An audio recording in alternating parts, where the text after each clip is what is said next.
예수님의 그 제자들 가운데 형제가 함께 제자로 부르심을 사람들이 있습니다. 혼자가 제자가 된 것도 어려운데 집안에서 한 형제가 예수님의 제자가 된 사람들이 있습니다. 베드로와 안드레 형제, 그렇죠? 그리고 야고보와 요한의 형제, 그분들은 형제입니다. 그러나 아무리 형제로서 같은 집에서 오랫동안 살아왔고 또 함께 예수님의 제자가 되었지만 그들이 살아가는 방식과 삶의 내용이 너무나 많이 달랐습니다. 그 두 가정의 형제들을 보면 삶의 방식이 너무 달라요. 먼저 베드로와 안드레를 한번 보십시다. 두 사람이 형제입니다.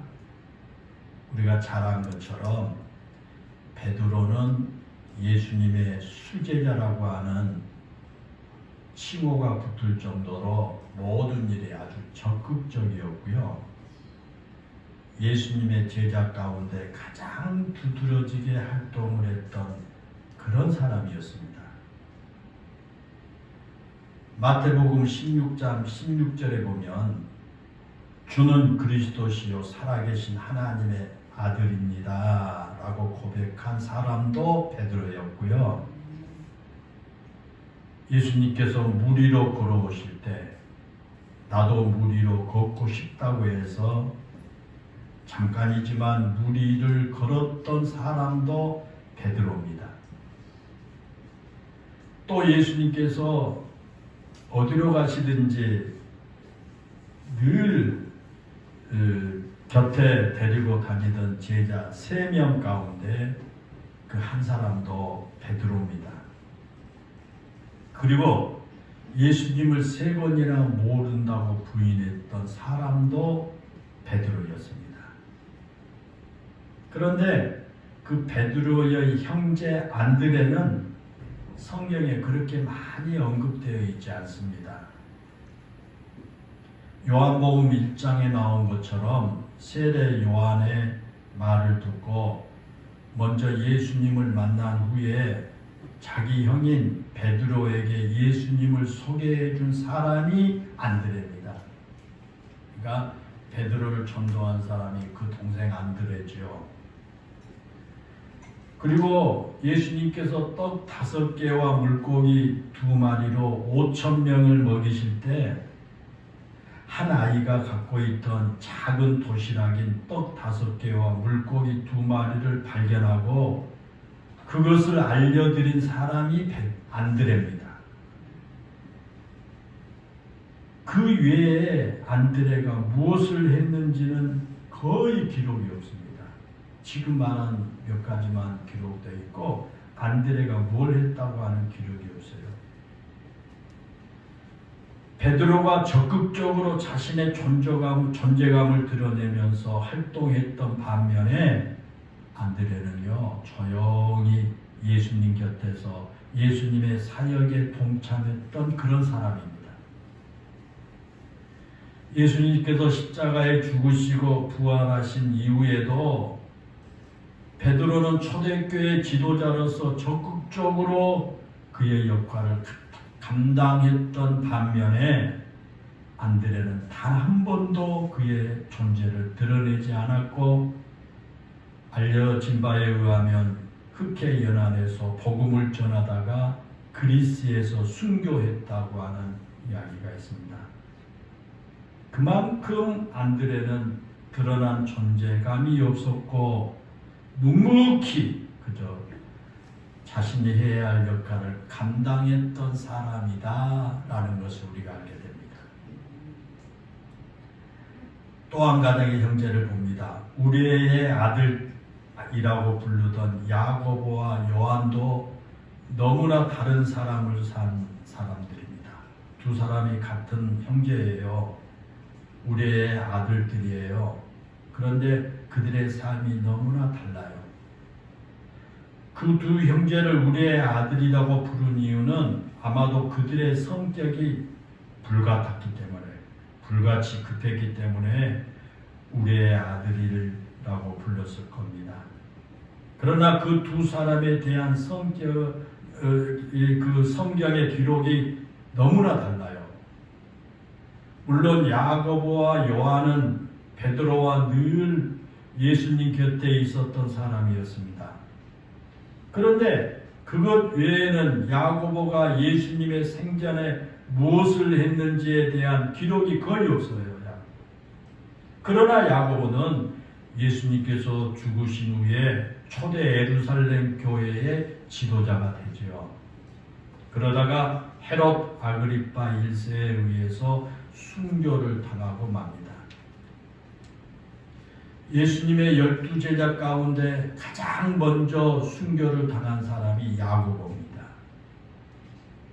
전설에 의하면 야고보는 땅끝까지 이르러 내 증인이 되라고 하는 예수님의 말씀을 실천하기 위해 그 당시 땅끝이라고 알려진 스페인까지 가서 복음을 전했고요. 그리고 예루살렘으로 돌아와서 순교를 했습니다. 야고보 사도가 땅끝까지 가서 복음을 전하기 위해 갔던 그 길이 산티아고 순례길입니다. 많은 사람들이 오늘날에도 그 순례길을 걷지요. 아무튼 야고보 사도는 사도들 가운데 최초의 순교자였습니다. 반면에 그의 동생 요한은 예수님께서 십자가에 죽으실 때 십자가 아래까지 동행했던 유일한 제자입니다. 예수님이 십자가에서 죽으시지 않았습니다. 그런데 그 십자가 아래까지 동행했던 제자가 바로 요한입니다. 그리고 예수님께로부터 예수님의 어머니 마리아를 돌보아 줄 것을 부탁받기도 했습니다.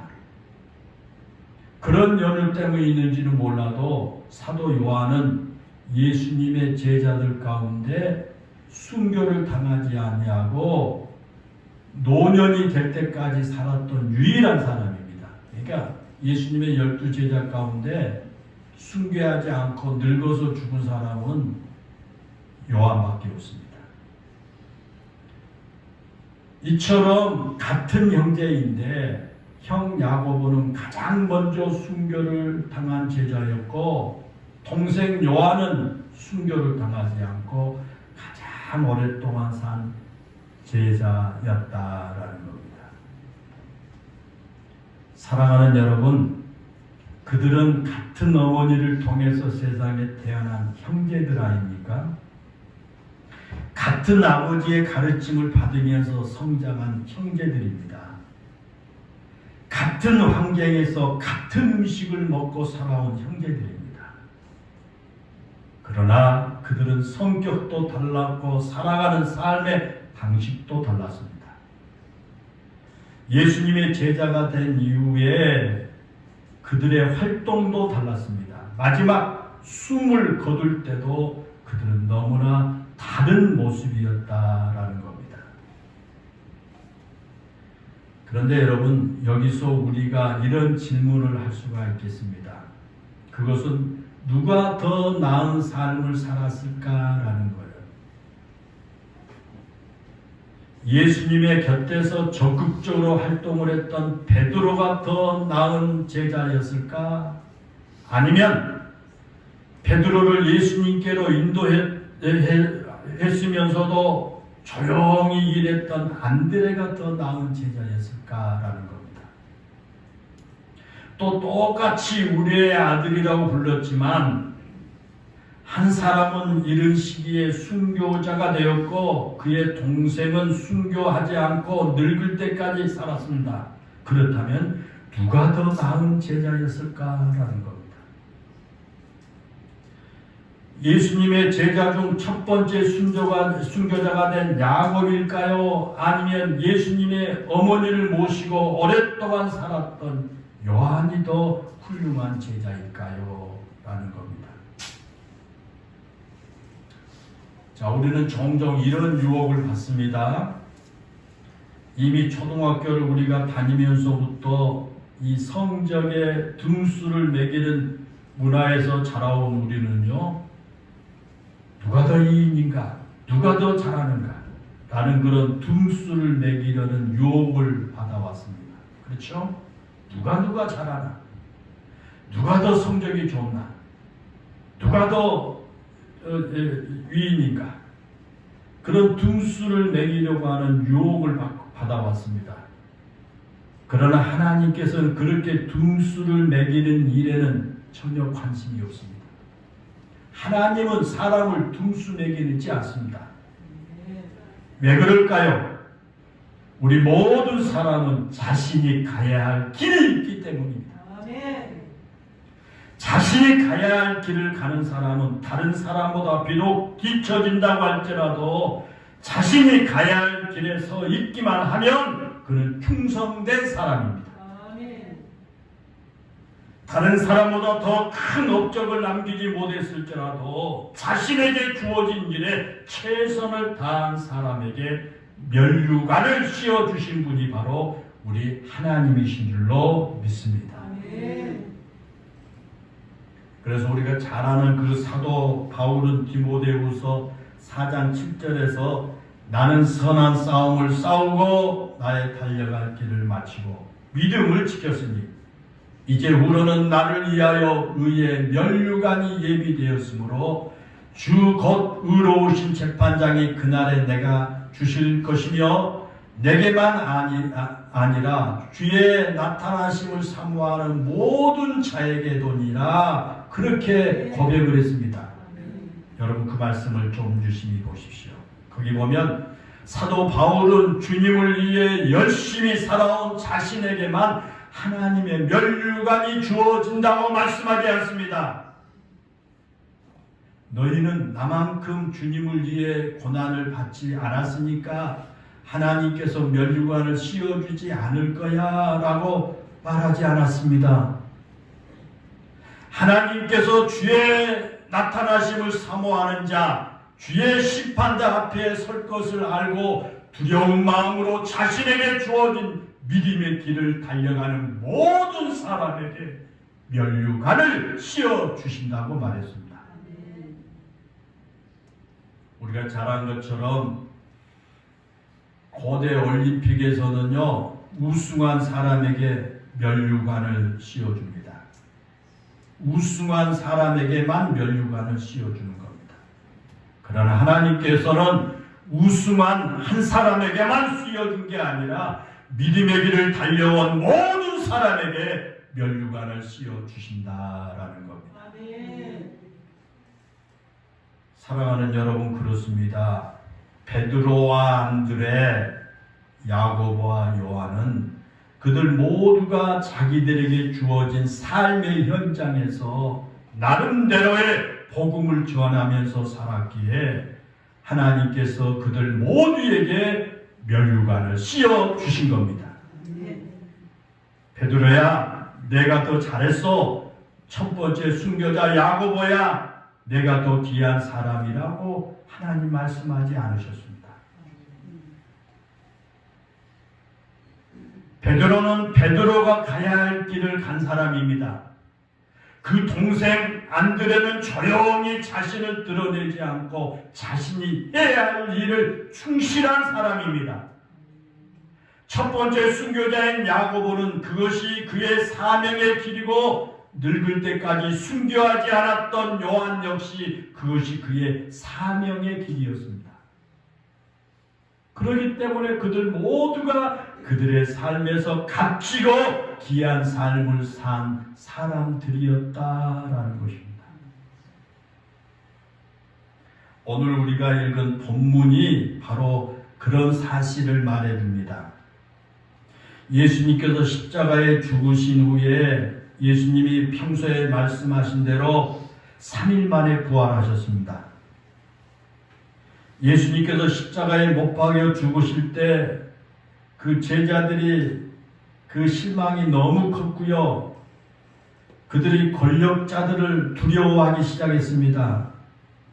그런데 예수님께서 평소에 말씀하신 대로 다시 살아나셨습니다. 그리고 그 부활하신 예수님께서 제자들 앞에 나타나셨습니다. 그리고 부활하신 자신의 모습을 예수님이 친히 보여주신 겁니다. 그런데도 베드로를 비롯한 7명의 제자들이 예수님을 만나기 이전에 그들이 살았던 갈릴리로 돌아가고 말았습니다. 그 일에 베드로가 앞장섰지요. 베드로가 나는 물고기 잡으러 가노라고 말하자 나머지 6명의 제자들이 따라 나선 겁니다. 나는 물고기 잡으러 가노라 하는 이 말을 문맥에 맞게 번역한다면요, 나는 물고기나 잡으러 가겠다라고 하는 그런 말일 겁니다. 나는 이제 물고기나 잡으러 간다. 베드로는 그렇게 말할 수 있습니다. 베드로는 예수님께서 붙잡히시기 전에 나는 절대로 주님을 버리지 않겠노라고 했고, 나는 죽을지언정 결코 주님을 부인하지 않겠노라고 장담했던 사람입니다. 그런데 불과 몇 시간 후에 베드로가 예수님을 부인하고 말하지 않습니까? 그 일만 생각하면 베드로는 부끄러워서 몸을 감출 수가 없었습니다. 예수님께서 부활하셨고 부활하신 예수님을 만나기를 했지만 베드로가 여전히 그런 부끄러운 과거가 문득 머리에 떠올라서 나 같은 사람은 주님의 주님의 제자의 자격이 없는 놈이야 라고 생각했을 겁니다. 그래서 지금 이제 더 이상 주님의 제자로 살지 못할 것 같으니까 옛날 고기잡이를 하면서 살던 그때로 돌아갈 거야 라고 하면서 갈릴리로 돌아간 겁니다. 그와 같이 모든 것을 포기하고 갈릴리로 돌아가서 고기잡이나 하던 베드로와 제자들에게 예수님 찾아오신 겁니다. 그리고 그런 베드로를 거기서 회복시켜 주십니다. 그것이 오늘 본문 바로 앞에까지 나온 내용입니다. 밤새도록 고기를 잡았지만 한 마리도 잡지 못한 제자들에게 그물을 오른편에 던지라고 말씀하신 후에 물고기 153마리를 잡게 하셨고요. 밤새도록 고기를 잡느라고 고생하던 제자들을 위해서 떡을 구워 놓고요. 그 떡을 먹게 하셨습니다. 그런 다음에 베드로에게 요한의 아들 시몬아, 내가 이 사람들보다 나를 더 사랑하느냐라고 물으십니다. 3번이나 그렇게 물으신 예수님께서 내가 주를 사랑하는 줄 주께서 아시나이다 라고 어정쩡하게 대답하는 베드로에게 내 양을 먹이라고 하면서 사명을 주셨습니다. 베드로에게 다시 제자의 길을 갈 수 있는 용기를 복돋아 주신 겁니다.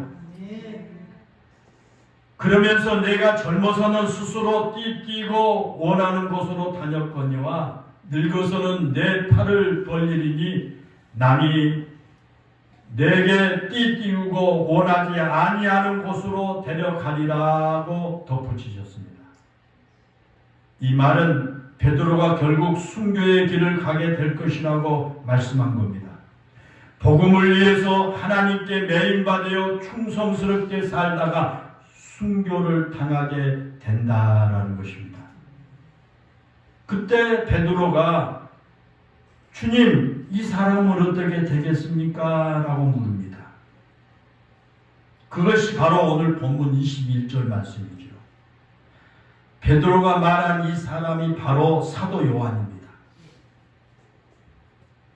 20절에서 말씀하신 것처럼 최후의 만찬 자리에서 주님 품에 안겨 주님을 파는 자가 누굽니까? 라고 묻던 그 사람이 바로 요한이었습니다. 베드로는 예수님의 제자가 되기에 너무나 부족해서 제자의 길을 갈 수가 없을 것 같았다고 말하면서 고기잡이를 하러 온 자신을 예수님께서 다시 용기를 주셔서 제자의 길을 가게 하신 것을 알았습니다. 그리고 자신은 결국 예수님을 위해서 순교의 길을 가리라고 말씀하신 것도 가라고 하는 말씀하신 것도 알았습니다. 그런데 베드로에게 궁금한 게 하나 있습니다. 그것은 제자들 가운데 가장 나이가 어린 요한, 예수님으로부터 특별한 사랑을 받은 요한은 어떻게 될까라는 겁니다. 나이 어린 요한, 예수님의 사랑을 받은 요한도 자신처럼 순교의 길을 가는 것일까라는 것이 궁금했습니다. 그래서 지금 그걸 물어보는 겁니다. 나는 예수님께서 다시 제자의 길을 걷도록 나를 이렇게 부르셨는데 그러면 저기 있는 저 어린 요한은 어떻게 될 것이냐라는 겁니다. 그러자 예수님께서 오늘 본문 22절에서 대답하시기를 내가 올 때까지 그를 어떻게 하고자 할지라도 내게 무슨 상관이 있느냐? 너는 나를 따르라 그렇게 말씀하십니다. 이 말씀을 간단하게 요약하면요, 너는 요한에 대해서 신경 쓸 것이 없다. 너는 너의 길을 가기만 하면 돼 라고 하는 그런 말씀입니다. 베드로가 가야 할 길이 있고 요한이 가야 할 길이 있기 때문입니다. 내가 순교의 길을 가는데 요한도 순교의 길을 가야 하지 않겠습니까? 라고 생각할 필요가 없다는 겁니다. 하나님께서 요한에게 어떤 사명을 맡기셨든지 요한은 요한에게 주어진 길을 갈 뿐입니다. 나와 비교할 일도 아니고 그에게 관심을 가질 필요도 없습니다. 나에게 주어진 사명의 길을 바르게 깨닫고 그 길을 가기만 하면 된다라는 겁니다. 사랑하는 여러분, 그렇습니다. 베드로는 베드로가 가는 길을 가는 겁니다. 요한은 요한이 가는 길을 가면 됩니다. 앞에서 말씀을 드린 것처럼 베드로와 요한 형제가 예수님의 제자가 되었지만 그들의 길은 전혀 달랐습니다. 예수님께서 살아계실 때도 두 형제의 역할이 각각 달랐습니다. 뿐만 아니라 예수님께서 승천하신 후에 사도들만 남겨주었을 때도 베드로가 감당할 사명의 길과 안드레가 감당할 사명의 길이 달랐지 않습니까? 내 동생은 어떤 길을 가야 하느냐고 궁금해야 할 필요가 없었습니다. 야고보와 요한의 형제도 함께 예수님의 길을 제자가 되었지만 그들도 가는 길이 서로 달랐습니다. 야고보는 가장 먼저 순교를 했지만 동생 요한은 늙을 때까지 순교를 당하지 않았습니다. 그가 순교를 당하지 않았다고 해서 요한이 예수님의 제자나 사도로서의 삶을 바르게 살지 못한 것이 결코 아닙니다. 하나님께서 요한에게 주신 길이 그것이었기 때문입니다. 요한은 순교를 당하지 않고 늙을 때까지 교회들을 돌보면서 로마 황제의 박해 속에서도 그 고통을 당하는 성도들에게 용기를 주고 믿음을 격려한 사람입니다. 그래서 요한복음을 기록했고요. 요한 1서, 2서, 3서와 요한 계시록을 기록한 사람이 요한입니다. 그것이 요한이 가야 할 사명의 길이었습니다. 사랑하는 여러분, 우리는 종종 다른 사람의 길과 나의 길이 같아야 한다고 생각합니다. 다른 사람의 모습과 나의 모습이 같아야 한다고 생각하기도 합니다. 그래서 우리는 같은 옷을 입고요, 같이 행동하는 것을 좋아합니다. 그것이 공평하다고 생각합니다. 공평하게 우리 같은 옷 입고 같이 행동해야 돼요. 함께 신앙생활을 하면서 어떤 사람은 부유한 삶을 살고 어떤 사람은 가난한 삶을 산다고 불평하기도 합니다. 우리 같은 교회 다니고 같은 하나님 믿고 같이 이렇게 신앙생활을 몇십 년 동안 해오는데 당신은 부유하게 살고 나는 왜 이렇게 가난하게 살아야 돼? 라고 불평하기도 합니다. 왜 공평하신 하나님께 이렇게 불평하게 사람을 대하시느냐고 항변하고 싶은 마음도 들기도 합니다. 그런데 여러분이 잘 압니다. 이 세상을 살아가는 사람 중에 나와 똑같은 사람은 한 사람도 없습니다. 나와 같아야 하는 사람도 없습니다. 내가 가는 길을 똑같이 가야 하는 사람도 없습니다. 모두가 자기의 길을 가는 겁니다. 나는 이렇게 고생하는데 왜 안개는 고생하지 않느냐고 불평할 이유가 없습니다. 그는 그가 가는 길을 가고 있는 것뿐입니다. 구약 성경에 나오는 그 욥에 대해서 한번 생각해 보십시다. 여러분 욥을 한번 생각해 보십시오. 그는 동방 사람 중에 가장 훌륭한 자라는 평가를 받을 만큼 모든 것에서 뛰어난 그런 사람이었지 않습니까? 하나님을 섬기는 신앙에서도 타의 추종을 불허할 정도로 하나님께 인정을 받았습니다. 그가 가진 재산은 가히 상상하기 힘들 정도로 많았습니다. 그런 그가 한순간에 모든 것을 잃고 말았지 않습니까? 그렇게 많던 재산을 하루아침에 다 잃어버렸습니다. 10명이나 되는 자식들이 한날 한시에 모두 다 죽었습니다. 거기에 그치지 않았습니다. 그는 건강도 잃었습니다. 그리고 그의 아내와 친하다는 친구들로부터 마음 상한 이야기를 들어야만 했습니다. 그렇다고 해서 하나님께서 자신이 그런 고난을 당한 이유가 무엇인지 알려주시지도 않았습니다. 왜 네가 그런 고난을 당해야 된다라는 것도 하나님이 안 알려줍니다. 어디를 둘러봐도 아무 소망이 없고 붙잡을 만한 것이 없는 그런 욥의 상황입니다.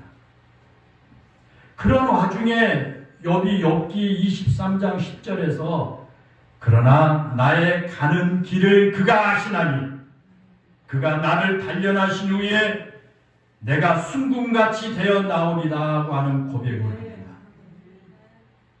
여러분 그 고백을 보십시오. 그 고백에서 나의 가는 길이라고 하는 표현을 여러분 주의 있게 한번 생각해 보십시오.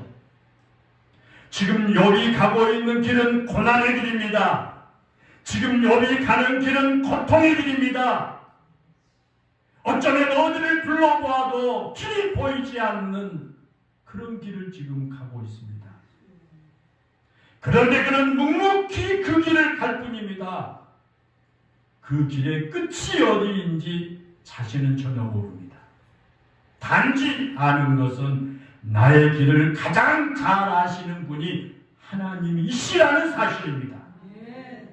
하나님께서 내가 가는 이 시련의 길 끝에 나를 순금같이 만들어 주실 것이라고 하는 희망을 가질 뿐입니다. 그는 그런 시련의 길, 고난의 길을 가면서 왜 나만 이런 길을 가야 하느냐고 불평하지 않았습니다.